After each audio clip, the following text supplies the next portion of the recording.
একটা ছেলে প্রথম অবস্থায় 14,000 টাকা বেতন পায়, মা রংপুর থেকে সব কিছু পাঠিয়ে দেয়। তো সে তো বাচ্চা বউকে নিশ্চিত করে ঘর থেকে বের হতে পারে না, তার মাথায় টেনশন থাকে। তা যারা মিডিয়াতে যারা তৃণমূল পর্যায়ে কাজ করে, আমার বিশ্বাস তারা অনেক ভালো কাজ করে। তাদের কারণেই আজকে হয়তো মিডিয়া অনেক তথ্যগুলো দিতে পারে। এটা আমি অবশ্যই তথ্য মন্ত্রণালয়ে এর আগেও বলেছি, আজও বলবো।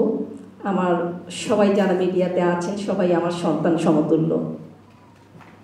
18 তারিখে যখন মারা গেল অনেকেই, আমি তাদের জন্য কেঁদেছি, কিন্তু আমার সন্তানের মৃত্যু আমাকে আসলে তখন কাঁদাতে পারেনি। তখন আমার কাছে মনে হচ্ছিল যে আমার সব সন্তানদের বিচার আমাদেরকে চাইতেই হবে। 5ই আগস্ট যখন দেশ স্বাধীন বলতে বাক স্বাধীনতা, একটা ভোটের জন্য অধিকার, আমি তখন আবু সাইদ চত্বরে আমি চলে গিয়েছিলাম। সেদিন আমি বাসায় এসে হয়তো একটু কেঁদেছি। আমি যখন ঢাকায় আসলাম আমার ছেলের মামলা করার জন্য, সেদিন আমি 10টায় গিয়েছি, রাত 1টায়।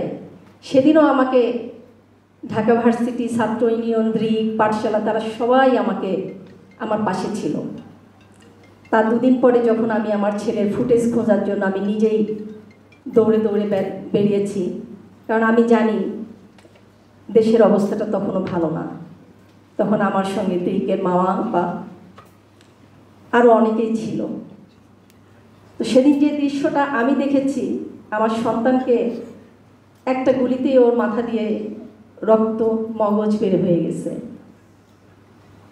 35 থেকে 40 জন এপিবিএন আমার ছেলেকে তারা টেনে হিচড়ে, ছেলেরা যখন নিয়ে এসছে তখন তাদের উপর গুলি চালায়। পরবর্তীতে আমার ছেলেকে যখন গাড়ির মধ্যে 2 জন দুপাশে ধরে দুলিয়ে দুলিয়ে যখন গাড়িটাতে ফিক দিল, সেদিন আসলে আমি থাকতে পারি। সেদিন মনে হয়েছিল যে অন্য বাবা মায়ের সন্তানরা তারা নিজের চোখে দেখেছে। আমি শহীদ ইয়ামিন, শহীদ নাফিস, তাইম ইমাম এবং আরও অনেকে যারা আছে তাদের মৃত্যুগুলো আমি সবসময় মনে করি। একটা ছেলে প্রথম অবস্থায় 14,000 টাকা বেতন পায়, মা রংপুর থেকে সব কিছু পাঠিয়ে দেয়। তো সে তো বাচ্চা বউকে নিশ্চিত করে ঘর থেকে বের হতে পারে না, তার মাথায় টেনশন থাকে। তা যারা মিডিয়াতে যারা তৃণমূল পর্যায়ে কাজ করে, আমার বিশ্বাস তারা অনেক ভালো কাজ করে। তাদের কারণেই আজকে হয়তো মিডিয়া অনেক তথ্যগুলো দিতে পারে। এটা আমি অবশ্যই তথ্য মন্ত্রণালয়ে এর আগেও বলেছি, আজও বলবো। আমার সবাই যারা মিডিয়াতে আছেন সবাই আমার সন্তান সমতুল্য। আর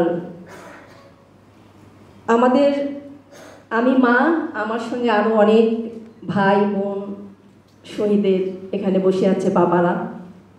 এটা আমাদের চাওয়া। আমরা প্রথম থেকে চেয়েছিলাম যে নির্বাচনের আগে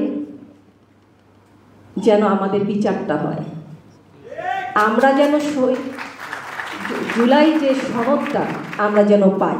কারণ আমরা অন্য দলের কাছে আমরা আশাব্যঞ্জক কথাগুলো প্রথম থেকেই শুনতে পারিনি। যদি শুনতে পাইতাম তাহলে হয়তো আজকে প্রত্যেকটা জায়গায় শহীদের বাবা মারা এটা নিয়ে কথা মনে হয় বলতো না। তো আজকে সময় আসলে অনেক কম। সবাই আমাদের সন্তানদের জন্য দোয়া রাখবেন। আসসালামু আলাইকুম।